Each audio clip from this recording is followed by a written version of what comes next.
as you guys come into the room, go ahead and just comment down in the comments where you're coming from, where you're at in your nursing journey, and kind of just what's going on. So my name, of course, is John RN. I'm the founder of nursing.com. I'm here in my glorious closet office with my coffee, my wife's coffee mug, and bottle of Purell. Basics. So I'm in here hanging out. I wanted to touch base with you guys, see what's going on. So as you come in, just put some comments in there and let's chat a little bit. But I do have a couple things that I wanted to talk about too. What's going on, AF? How you doing? How you doing over on YouTube? What's up? Yeah, a couple things that I wanted to talk about too, and kind of big updates from the National League of Nursing, from the Center for Medicaid and Medicare, and then a couple updates on coronavirus. Of course. The first thing I wanted to talk about was the corona cases keeping up or not. About 215,000 cases in the U.S.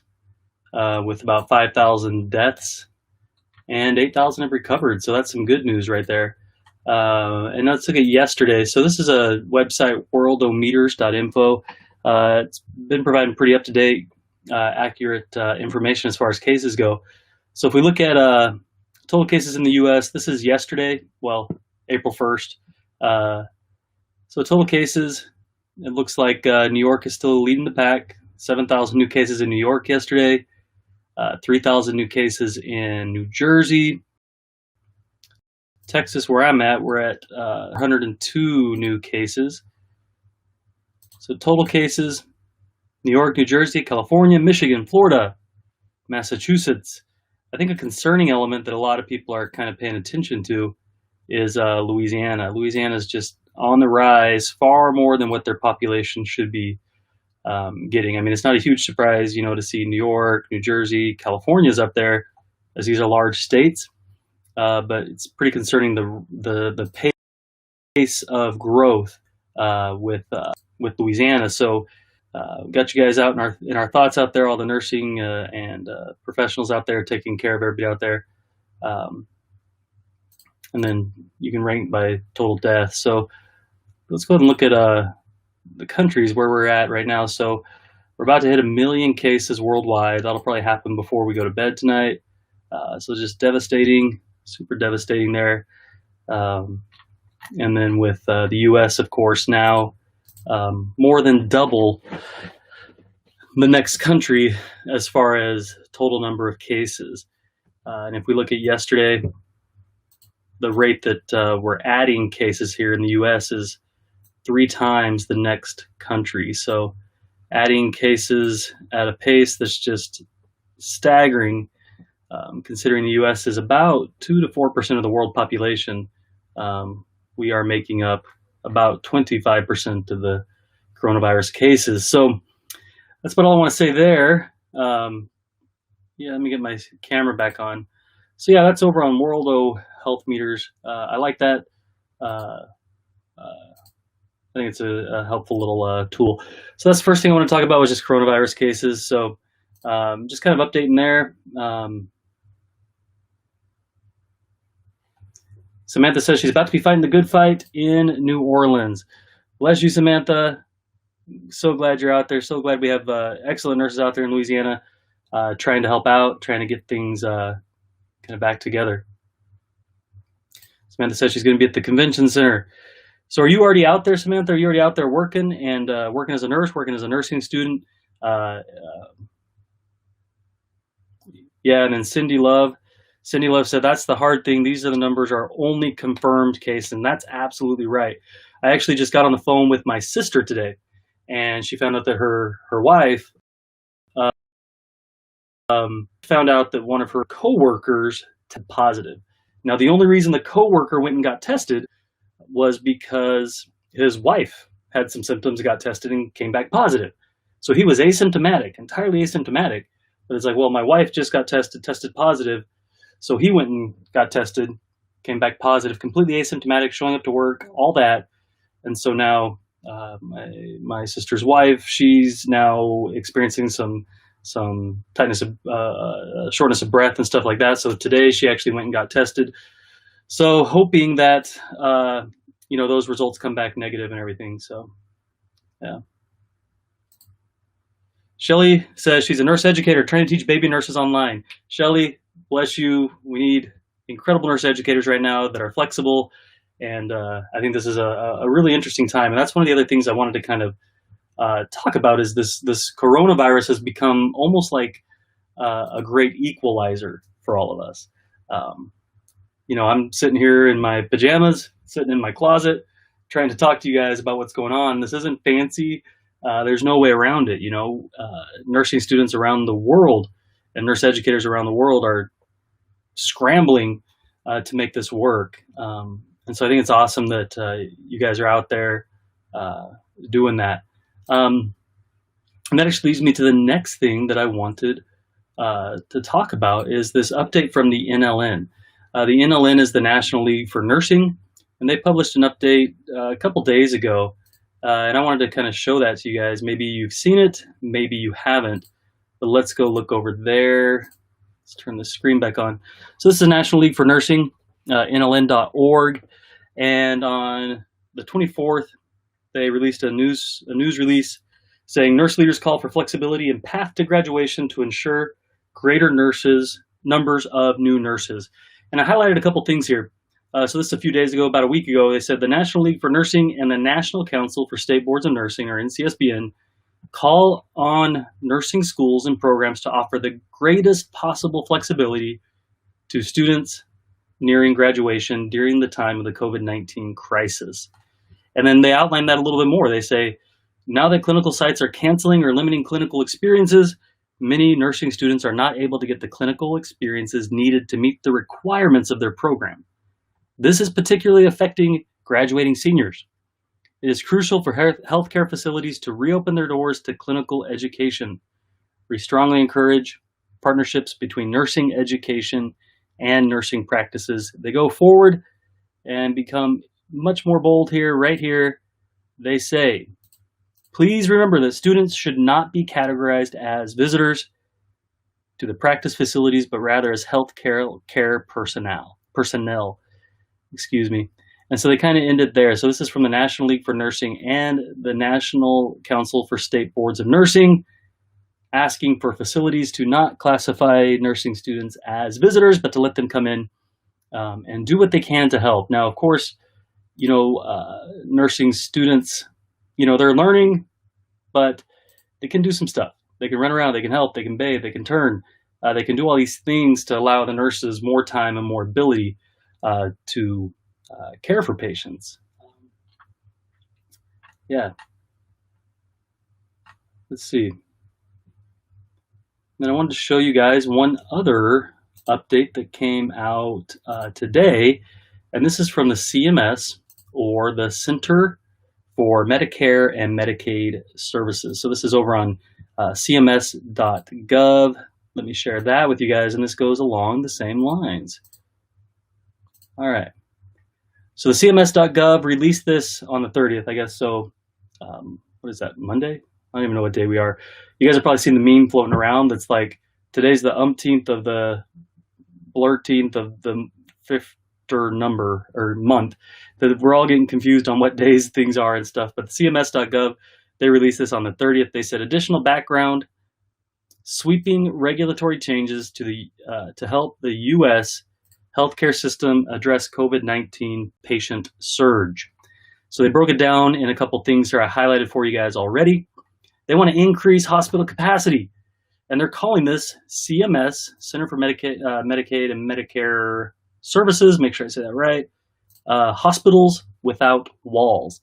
And specifically, they're saying CMS is allowing healthcare systems and hospitals to provide services in locations beyond their existing walls to help address the urgent need to expand care capacity and to develop sites dedicated to COVID-19 treatment. They go even further to say, under CMS's temporary new rules, Hospitals will be able to transfer patients to outside facilities, such as ambulatory surgery centers, fine. Inpatient rehabilitation centers or hospitals, fine. Hotels and dormitories, while still receiving hospital payments under Medicare. So that is a big change. They are now allowing and even encouraging hospitals to transfer patients to hotels and dormitories, and then call these kind of hospitals without walls. So I think that's pretty amazing, that's something that's possible and something that's there. Yeah, Teresa. So Teresa has a good question. She says, "What about the safety of nurses? When is the NLN going to back us up and make sure we get the safety mask we need?" So the good thing is the ANA and the NLN, they are pushing, as much as they can to get this protective gear. I'm not going to get into all the reasons why that's not available, but I will say that it's incredibly important that we have that available. We just got to have that stuff there for nurses to take care of. It isn't right. It isn't appropriate, to prop up all of us as nurses and say, "Look at these heroes," and then send them into battle. It's like, saying in the middle of, a world war, saying we have the great military and sending them to war without a gun. We got to be taking care of our nurses. We got to be doing what we can do. It's been encouraging to see so many people, organizations, and different things step up trying to help with that. But absolutely, we got to see the care and the appropriate equipment there. Yeah, Samantha says, "Wish it was faster." Absolutely do too. And then over on YouTube, Deanie Sest says, "In New York, we're transferring patients to ships." I think, and I don't remember which one it is, you can correct me, but I did see, the Navy ship pulling into the harbor yesterday. That was a pretty inspiring picture. USS Mercy or USS Comfort pulling into the harbor to take care of these patients. If I go back to that chart, what New York is now at something like 80,000, 83,000 total cases with 75,000 active cases. Yeah, USS Comfort, the strain and I just can't even imagine, what that's doing to the healthcare system right now.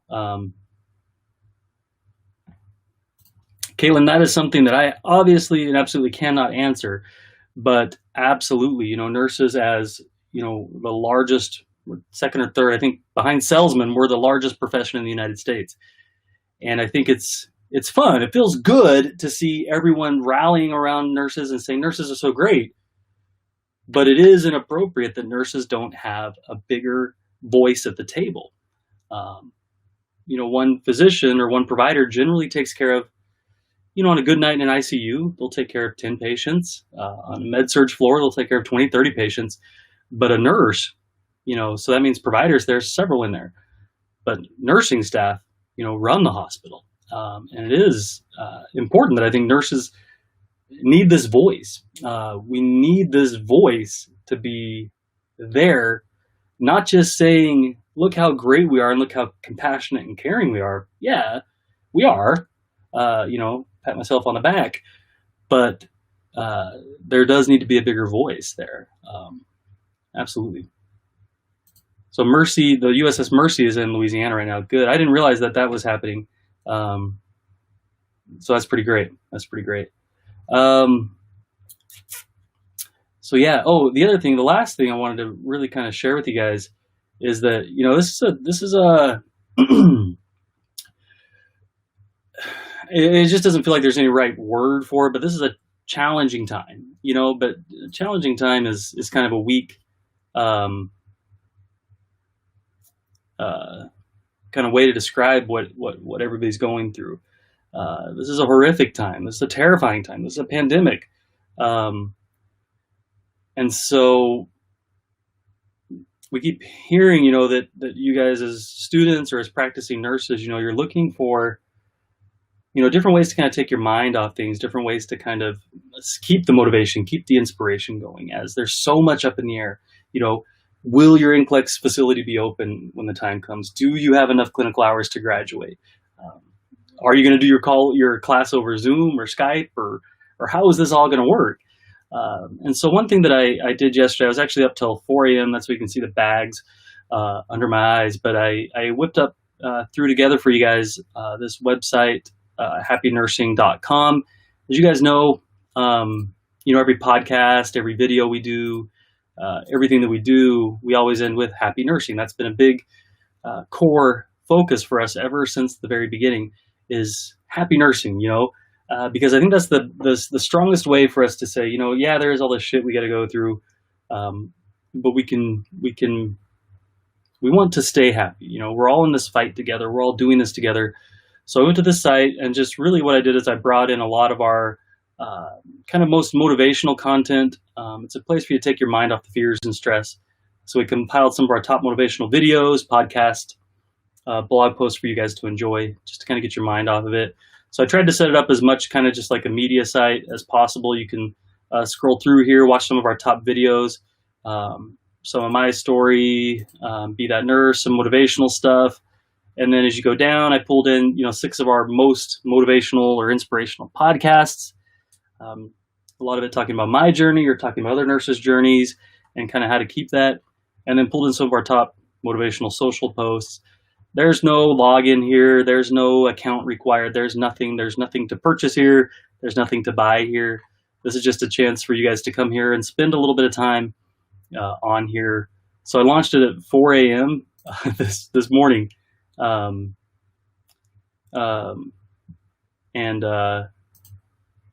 checked at 2 p.m.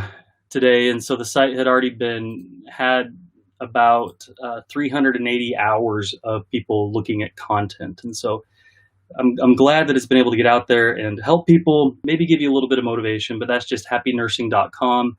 And then we talk about a little bit, what our response has been. There's only so much we can do, and we're trying to do as much as we can. We are a small company. Nursing.com is only about 15, 20 employees. So we're doing as much as we can. And so I did kind of discuss some of the things that we're trying to do to help out. You can actually see a lot of our staff. We do have some staff in the Philippines and Ukraine and Pakistan. And so some of our staff, and then I write you guys a little message, of course, happy nursing, and then some of the things that we're trying to do to help out. So obviously we're doing the free student accounts to universities. And since the 15th, so about in 2 weeks, we've been able to donate nearly 40,000 memberships to nursing schools to help their students. We decreased the price 36%. We launched this free nursing clinical course for anybody to go to. No membership or anything required there either, where you can watch IV skills videos, assessment videos, all that kind of stuff. We've been sending pizza to night shift nurses, just to give them some dinner, give them a little bit of encouragement. So I think so far we've sent about $5,000 worth of pizza to different hospitals all around the country, all around the U.S. And then as a family, as you guys and us, we donated about $3,000. Our goal was $10,000. Oh man, I reached my limit. So that's the cool little app I was using. So we reached our goal, or we didn't reach our goal of the $10,000 we wanted to donate, but we were able to donate $3,000 to the World Health Organization COVID Response Fund. And then we just made our IV course free. As a lot of you guys, we were just talking, a lot of you guys are, going through or getting into having to get on the floor and having to practice your skills that maybe you haven't had a chance to practice much, like IV skills and stuff. So we opened this course up free to everybody, nursing student, nurses, everything. So you can head over there and try that out. Douglas says, hey, Douglas, I actually recognize your name. Hey, man, I used to follow you guys, but switched to paramedicine. Was always encouraged by your journey and how helpful you guys are. So thank you very much for that. Wish there was something like this for paramedic. Maybe we'll make something like this for paramedics one day, right? So you guys, there's just a lot going on, and I want you guys to know that we are here for you. Yeah. We want to help you guys out. We want to do as much as we can to give you guys the strength, give you guys the encouragement that you need as you're going through this time. This is not an easy time. Um, um, and we just really want to help you guys, get the help, get the encouragement that you need. So anything you guys need, realize, you can reach out to us at any time. We're contact@nursing.com. Our support team is working around the clock virtually, so they're all working from their homes and trying to get as much support as they can for you guys. But I do want you guys to know that we love you very much. We want you to succeed, and we want you to have the motivation you need right now. And I think that talking to a lot of you, one of the most important things you guys need is just the ability to kind of get your mind off it for a minute, relax, and get your head out of all the stress that is going on. So if you do need that help, you can head over to happynursing.com. That'll be a place where you can just kind of watch a few videos, listen to a couple podcasts, and just take your mind off it for a little bit. So instead of watching Joe Exotic and Tiger King, head over and watch a little motivational nursing content. Just keep that fire going. And side note, I still haven't seen the show, so I feel like I'm missing out. But I feel like I'm getting the gist of it just reading everybody's posts on Facebook and stuff. And actually, let me share you guys. So we have an engineer here at nursing.com who is he's actually a super brilliant engineer. His name is Rich, and no joke, this is his profile picture in Slack, which is our internal chat tool. And this is his profile picture, him chilling with his dog. And I'm like, dude, you're like Rich Exotic, man. So I thought that was pretty funny. Cracked me up. But what do you guys think? Thumbs up, thumbs down? Does he look like Joe Exotic a little bit? Come on. Give me a tiger if you think so. Give me a thumbs down if you don't. What do you guys think? Cool. Candy says, yes, thank you for all you do. Totally appreciated. Thank you so much for saying that. I really, really appreciate you guys. Wildcard says, thank you for everything you do. John says, you have to watch it. Is it that good, John? Like, is it really that good? Where did the mullet and horseshoe mustache go? So maybe I'll get on there and watch it, I guess. But honestly, guys, we thank you guys for everything. If you guys need anything, always just reach out to us. Contact@nursing. Oh, John says, no, it's that awful. The problem is, John, I'm staying up so late working on stuff here. I know if I started, I'm going to watch like the whole thing, and it's going to be another 4 a.m. night for me. But I need to watch some of it. I think I do, because I like the memes I know aren't telling the whole story. So if there's that many people memeing about this, it's got to be that bad. Cool. All right, guys. We love you guys. Go out and be your best selves. Happy nursing.